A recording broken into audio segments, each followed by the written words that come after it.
You know those anime meta posts along the lines of, I was born with pink hair, the doctors told my parents I was a main character, and ever since my life has not known peace from demons/spirits/sports competition/harems who find me. Well, I see that. And I raise you this. An anime boy whose appearance is, by absolutely anyone's account, completely and utterly average. Mundane hair, mundane eyes, not even glasses to set him the tiniest bit apart. A simple, unmemorable, unrecognizable civilian among the backdrop of millions. And he has a lot of passions and a lot of ambitions, which he hones every chance he gets. He's dabbled in sports and archery and cooking and just about anything you could wrap a competition around, and he's competed in many of these. Every chance he gets, with all of his passion and all of his might, he's crushed by the competition every single time. Until one day something clicks for him. Something that should have been obvious from the start and yet never was, as though everyone, including himself, was unwittingly blind to it. It clicks when he realizes every kid who's beaten him in competition, every kid who's gone on to fame and glory and acclaim, has been some candy-haired, gel-spiked, ridiculously dressed fucker. There's some trend there that this main character boy can't explain and can't understand, but he decides this one time, fuck it. He'll play along too.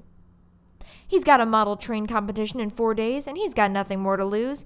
He hits up the department store, buys the pinkest, noxiousest, froofiest hair dye he can find, the spikiest hair gel available, and the gaudiest clothes in the thrift rack. He enters the model train competition looking like a bubblegum gajinka. And he wins. Suddenly, the other candy-haired contestants notice him. They talk to him. They pledge rivalries. Girls notice him. Judges applaud him. Acclaimed model train aficionados offer him internships across the world. He's hit on something. The main cast expands to cover just about every candy hair cliche in the book, from the mostly normal-looking demure schoolgirl with the blue hair to the Naruto-esque yelling-esque boy with the red and green spiked hair, the cool Megane senpais, the purple-haired tsunderes. Suddenly, everyone is interested in him. They're prodigies and upstarts and underdogs, and they truly believe that this main character boy is one of them. So the main character boy maintains his ruse. He touches up his roots at dawn every morning and carefully attends to his gelled spikes and tells absolutely no one about this great, uncanny, unfathomable secret he stumbled upon. He wins his competitions left and right. He racks up the acclaim. He's hailed as a prodigy of all trades, just now bursting onto the scene and boils to the top of all his candy-haired peers. He's rising up, his every dream within his grasp. Until one day, he gets a note under his door, taped to an old picture of his normal, boring self from middle school that says, "You don't belong."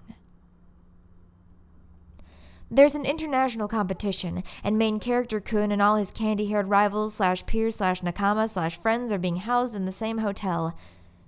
The night before the competition, some ungodly scream sounds from the Naruto kid's room. The rest of the cast rush in, flick on the lights, and find Naruto kid sitting up in bed, his hair completely flat and utterly black, a pair of DIY salon gloves discarded next to his bed. He races to the mirror across his room, hands hovering in shock around his straightened hair, as though unable to recognize the boy staring back at him.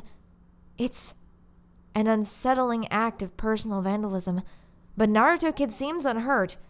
After verifying he's okay and reporting it to hotel security, most of the kids are content to go back to their own rooms and just double-check their own locks. Most seem content. Not all. The next day, Naruto kid is eliminated from the competition nigh instantly.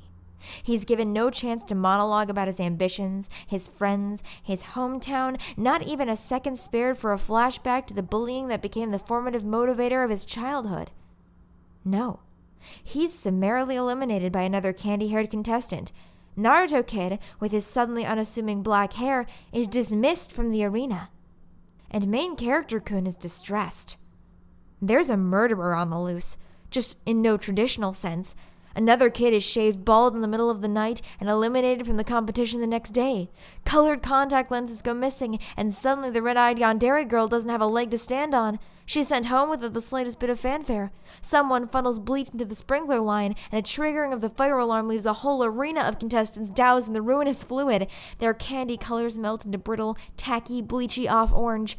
Not a single one survives that night's round of eliminations. Main character Kun is still pink. He's still gelled. He's still dressed in fiery robes and platform sandals with a bandana cinched around his forehead. He hoards hair dye in his room and sleeps with one eye open. He can only watch in silence as this gruesome assassination plot unravels, without a doubt in his mind that he is the real target. One night, there's a knock on his door, and the twisting of a key, and the squeak of hinges swinging open. Main character boy's breathing halts. His time has come. He looks. It's the blue-haired girl, the quiet one with self-confidence issues. Her hair is tied into twin pigtails. She's carrying something in her right hand. Main character boy braces for impact. She flicks on the lights. He looks. They're wigs in her hand. 3 of them. Purple, green, and orange, each primmed and poofed and curled to extravagant degrees. Here, she offers, hand extended. Take whichever you like. They're extra. Wait, why? What's this? What's happening? She takes a step forward, and she shuts the door behind her. With her free hand, she grips the blue hairline at her scalp, and she pulls back gently, revealing netting. She drops the blue hair to the ground and pulls the netting free from her forehead, and a loose, unassuming bob of perfectly black, perfectly normal hair falls around her shoulders. She's unassuming in every possible regard, mundane in every sense, a girl to blend into the backdrop of millions. We're not going home yet, she says. Not you, and not me. The main character girl wraps her hair back up into the netting and fixes her blue wig back in place. She takes a seat in the nearby desk chair and explains why she's here. She suspected for a while that she and MC-kun are the same, both normal-looking people masquerading in this candy-haired world. MC-kun had seemed just a bit too distraught during the Naruto Kid incident. That was when main character Chan first noticed him, and when she recognized his shade of candy pink hair by its bottle brand. MC-chan explains that she had lived a pretty normal and unassuming life. She did stage crew in middle school for the drama club, always the unnoticed extra in the background, sweeping in silently, covertly, under darkness to handle the scene changes and wardrobe transformations. She honed her skills making props and costumes for the drama kids, till she was a master of the needle and thread, dyes and combs, and props built from paper and plastic. She thinks it was that attention to detail she cultivated in prop design that let her finally see what MC-kun had seen, the candy-haired world around her that constantly overshadowed whatever she did. One day, she put on the wig, and she never looked back. But she doesn't know who the hair assassin is either, any more than MC-kun. There's still strength in numbers, and she figures if they work together, their odds of survival are greater. MC-kun agrees. The next day is a free day for the kids competing in the international competition. The morning passes with most of the contestants montaging through a romp in the city, tasting local cuisine and window shopping around the market area, and getting into Kodak moment-worthy shenanigans. MC-kun and MC-chan steal away to a quiet park, sitting at a picnic table, putting pink and blue heads together to talk through all the info they have and what options are open to them. They don't get very far. A glasses-wearing girl appears from behind the bushes and stops them cold. Glasses Girl is small and wiry, mousy in her frame. She has orange hair that poofs around her head, cropped at chin level, in a way that reminds MC-kun vaguely of a roosting chicken. Her glasses are enormous on her freckled face, and they capture the light, obscuring her eyes behind their glare. You two. You're fakes, aren't you? Both of you. MC-kun stops cold. MC-chan spins around in her seat, wide-eyed. I don't even know what that means. Go away before we... Glasses Girl pulls an immaculate, highly stylized laptop from her bag. She flips it open with one hand, propping it up on the table and typing furiously, too fast to even see her fingers. Audio begins to play from the laptop speakers. We're not going home yet. Not you, and not me. I hacked into your phone last night, Gigi-chan states simply, head tilted towards MC-kun. I've heard the whole conversation. How? MC-kun asks. He holds his phone at a distance, like it's suddenly venomous. Gigi-chan shifts. Suddenly the glare of her glasses is no longer obscuring her eyes. Behind the Coke bottle look is an expression of pure brown-knitted confusion. I don't I don't actually know. I just could. Gigi-chan was an art student, a not very good at all art student, and a very much below average competitor in sculpting competitions. She was plain and unassuming and inconspicuous and jealous of the better established art students around her with their own flashy styles. Her peers wore giant non-prescription glasses, they dyed their hair bright colors and cropped it short to perfect hipster chic. Gigi-chan tried to imitate that, but as a truly not fantastic artist, she couldn't even pull that off. She dyed her hair, picked out glasses, overshot hipster, and landed firmly in geek. She landed so firmly in geek that internationally acclaimed hacker abilities spawned with her makeover. Suddenly she could break into anything, override anything, hack or fix or erase anything over a permanent Wi-Fi connection that followed her as its hotspot. Her laptop never loses charge. Her bash scripts never fail. Her glasses always glint in the slightest bit of light and slide down her nose so that she has to keep her middle finger pressed firmly to the bridge at all times. She's afraid of being sent home in ruin, sent back to her life as a mediocre art student. Gigi-chan wants to join the effort to not be eliminated. A day passes. Gigi-chan has hacked all the email accounts of the registered contestants and has found nothing suspicious. MC-chan has spent her time crafting shorter cut wigs to give to MC-kun and Gigi-chan as backups. MC-kun has been trying his best to understand what he's gotten into. He's brought a few extra obnoxious bandanas to bolster his obnoxious outfit, as if that might help.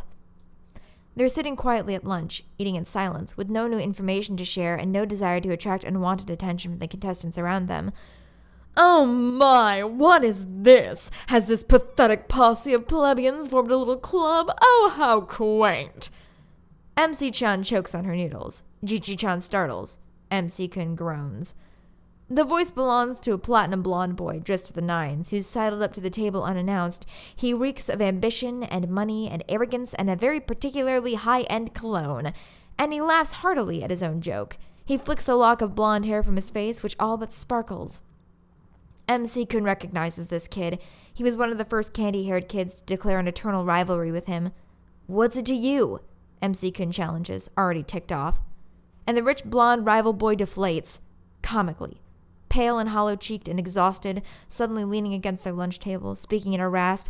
"Please let me join you. I've been wearing this Gucci suit for 2 weeks straight. I don't have any others." No one answers immediately. No one has anything resembling an answer. "Then buy another suit," MC-kun says. "Do I look like I'm made of money to you?" "Yes." "Yes, that is the point. Well, you see," and RBR-kun pulls out a soggy PB&J from his bag, slumps into an open seat at the table, his eyes dull and matte, solemnly chewing his lunch. "Can one of you spot me $150 for the bus ride to the competition arena tomorrow? I spent the last of my money on this bread." MC-kun. "What?" RBR-kun. "I don't have money." MC-kun. "Why are you acting like a rich boy if you don't have money?" RBR-kun. "Look, it just kind of happened, okay?" MC-kun. "What do you mean it just kind of happened?" And well, it just kind of happened. Rich blonde rival boy is as fake as they come. He grew up in a modest household, making money over the summer by doing yard work for neighbors. He was fairly frugal and quiet and unassuming until his grandma bought him a nice tux for the school dance and he dyed his hair platinum blonde on a dare, and suddenly the world was in his pocket. Suddenly he had connections in high places. Suddenly he could have waitstaff doting on him at a moment's notice. Suddenly he could summon helicopters at the snap of his fingers and have any product imaginable, legal or not, airlifted to him on a whim. Everyone was his pawn. Everything bent to his will. Ever since he's been unstoppable in his ambitions. He just doesn't have any of the actual money to maintain this. All his cards are overdrafted, his credit is in the toilet, several different loan sharks technically own the rights to his immortal soul. Rich blonde rival boy wants in on the league of background characters because he is utterly afraid of the ruin he faces if he is exposed. If the others get assassinated, they get sent home. If RBR-kun gets assassinated, the debtors will drag him out by his toes. A scuffle erupts over by the lunch line before anyone can give RBR-kun an answer. It's over in an instant. A shriek, a clatter, a tray and knife hitting the ground. The biker ruffian boy with the blue mohawk lies on the floor. His shorn-off mohawk spikes lie on the platter, as if being served at the cafeteria at large. Worried murmurs break out in the crowd. No one had seen the knife wielder. No one had seen anything. As if the act were committed by someone impossible to even notice.